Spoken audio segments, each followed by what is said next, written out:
तो नमस्कार दोस्तों, मेरा नाम है कार्तिक और मैं वापस हूँ एक नई कहानी लेकर। और हमारी आज की कहानी है सुमित की।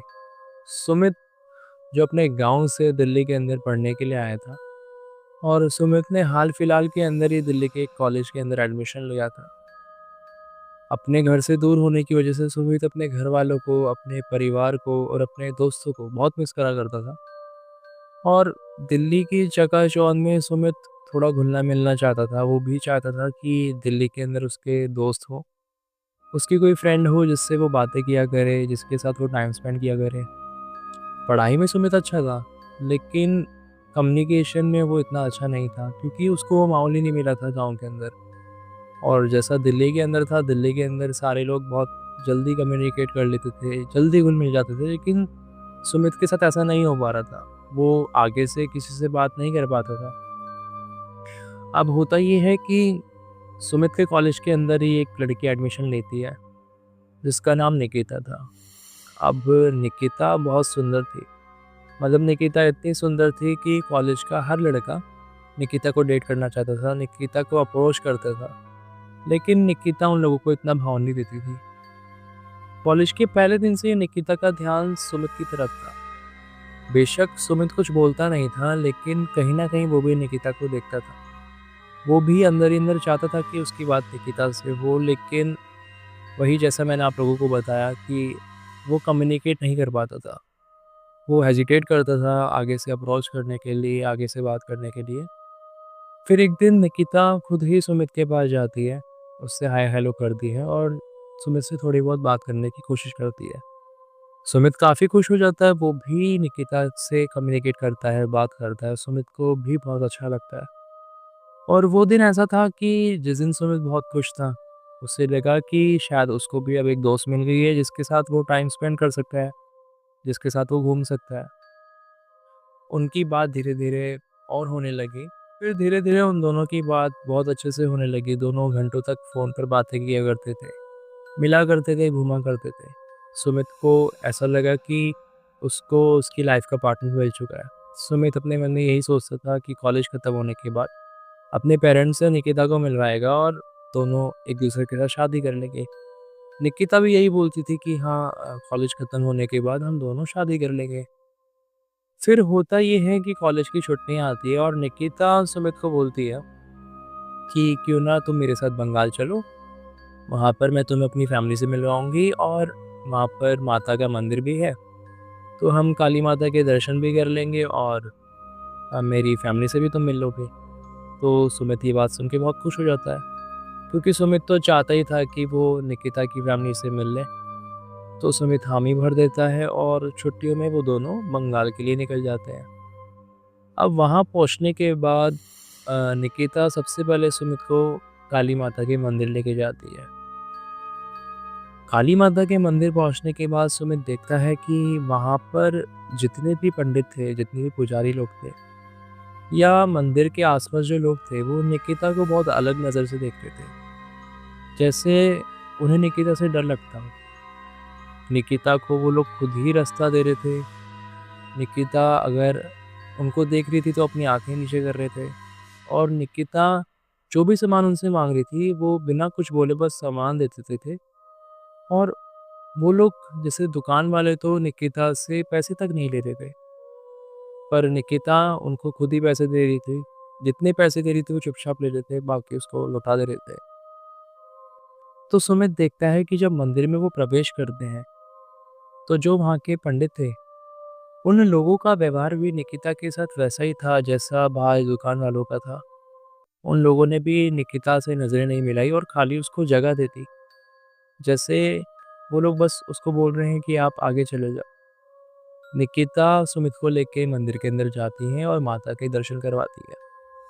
सुमित देखता है कि मंदिर के अंदर एक बकरा बंधा हुआ होता है और काफ़ी सारे लोग वहाँ पर ध्यान पूजा कर रहे होते हैं, बैठे होते हैं और मंदिर के अंदर काफ़ी अंधेरा होता है। और थोड़ी देर में सुमित देखता है कि जो वो बकरा होता है, उसकी एकदम से गर्दन काट दी जाती है। शायद वो बकरा बलि के लिए वहाँ पर लाया गया था और माता को शायद उस बकरे की बलि चढ़ा दी गई थी। सुमित एकदम से ये सीन देखकर डर जाता है और निकिता का हाथ पकड़ लेता है। निकिता बोलती है कि डरो मत, ये तो खाली माता के लिए भेंट है। और निकिता सुमित को बोलती है कि देवी कितनी शक्तिशाली है ना। और ये बात बोलकर निकिता सुमित की तरफ देखती है और स्माइल पास करती है। वहाँ से वो दोनों निकलते हैं तो निकिता बोलती है कि चलो अब मैं तुम्हें मेरी फैमिली से मिलवाती हूँ। निकिता बोलती है मेरी फैमिली में ज़्यादा लोग तो है नहीं, मेरी बड़ी सिस्टर ही है और मेरा कोई नहीं है, तो मैं तुम्हें अपनी सिस्टर से मिलवाऊंगी और आज रात वहीं पे स्पेंड करना। हम वहीं पर रुक जाएंगे, कल यहाँ से वापस दिल्ली चले जाएंगे। सुमित एग्री कर देता है कि ठीक है। अब सुमित और निकिता निकिता के घर चले जाते हैं और वहाँ पहुँचने पर निकिता अपनी सिस्टर से सुमित को मिलवाती है। सुमित मिलता है, उसकी सिस्टर बहुत अच्छे से सुमित से बात करती है। फिर निकिता की सिस्टर बोलती है कि तुम लोग थके हुए आए हो, मैं तुम्हारे लिए कुछ शरबत बना के लाती हूँ। अब निकिता और सुमित बैठ जाते हैं और निकिता की सिस्टर सुमित और निकिता के लिए शरबत आती है और उन्हें पकड़ा देती है। सुमित पी लेता है।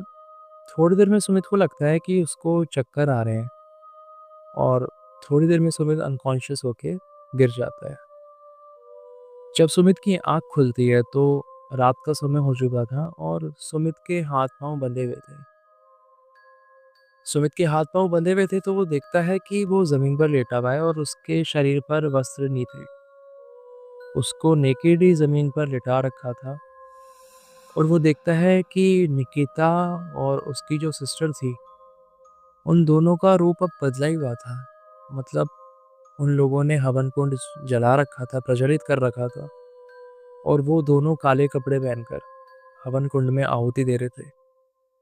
सुमित देखता है कि सुमित के साथ ही एक कोई और इंसान भी लेटा हुआ था। वो भी लड़का ही था और वो देखता है कि जो निकिता है, उसके बाल उसके चेहरे पर आ रखे हैं और निकिता के सिस्टर के भी बाल चेहरे पर आ रखे हैं और दोनों सिर्फ मंत्र बुदबुदा रहे हैं और अपने गर्दन को घुमा रहे हैं।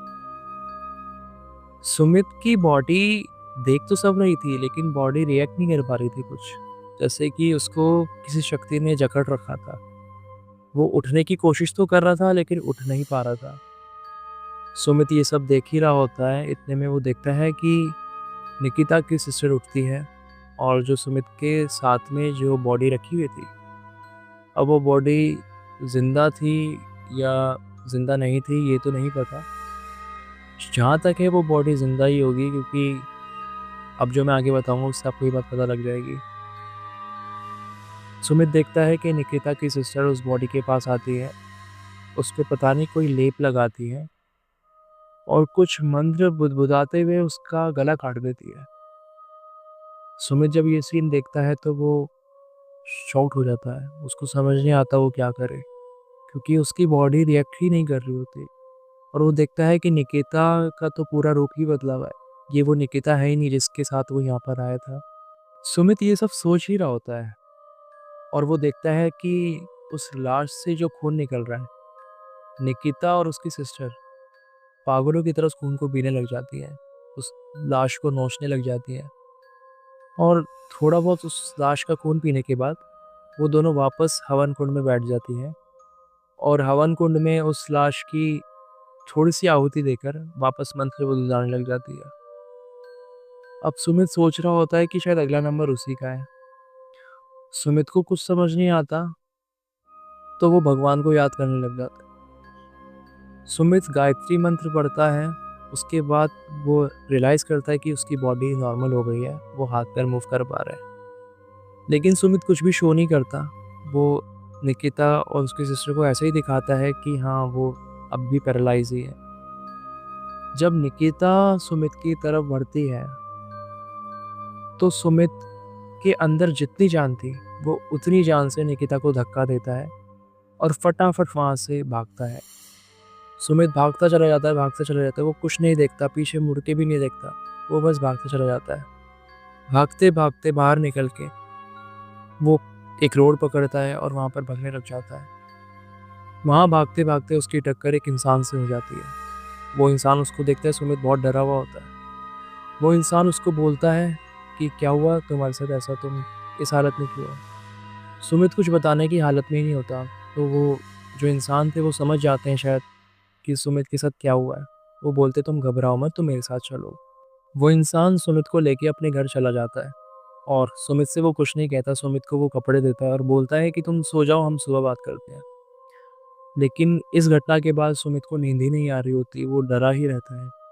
थोड़ी देर में वो इंसान सुमित के पास आता है और उससे पूछता है कि क्या हुआ था।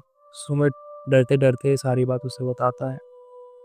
तब वो इंसान बताता है कि बेटा, तुम्हारी शायद किस्मत अच्छी थी कि तुम बच गए, क्योंकि जिसका तुम नाम ले रहे हो यहाँ की मशहूर तांत्रिक है और शायद तुम्हारी कुंडली के अंदर कुछ ऐसे ग्रह होंगे जिस वजह से वो तुम्हारी बलि देना चाहती होगी। लेकिन शायद माता रानी की कृपा ही थी कि तुम आज बच गए हो, क्योंकि निकिता से आज तक कोई नहीं बच पाया है। यहाँ के पंडित पुजारी, यहाँ के सारे लोग उससे डरते हैं। सुमित ये सब सुनता है और वो शॉक्ड हो जाता है कि इतने टाइम तक जिसको वो दिल देके बैठा था, वो उसके साथ ऐसा करना चाहती थी। लेकिन सुमित बहुत डरा हुआ होता है, तो वो इंसान उसकी हेल्प करते हैं। वो उसे बोलते हैं कि बेटा, तुम कल ही बंगाल छोड़ के चले जाना और यहाँ पर कभी वापस मत आना। सुमित को अगले दिन वो ट्रेन तक छोड़ने जाते हैं, उसको बिठाते हैं और इवन जब सुमित घर पहुँच जाता है, वो उसे कॉल भी करते हैं कि वो अच्छे से पहुँचा है या नहीं। लेकिन इस घटना के बाद सुमित अपनी पढ़ाई छोड़ देता है और वो वापस अपने गाँव चले जाता है। और आज भी कहते हैं सुमित कई बार रात को डर जाता है। उसे यही लगता है कि निकिता वापस आ रही है। तो धन्यवाद दोस्तों, यही थी आज की कहानी। अगर आप लोगों को कहानी पसंद आई हो तो हमारे चैनल को सब्सक्राइब करें, वीडियो को लाइक करें और अपने दोस्तों के साथ इस कहानी को शेयर ज़रूर करना। धन्यवाद।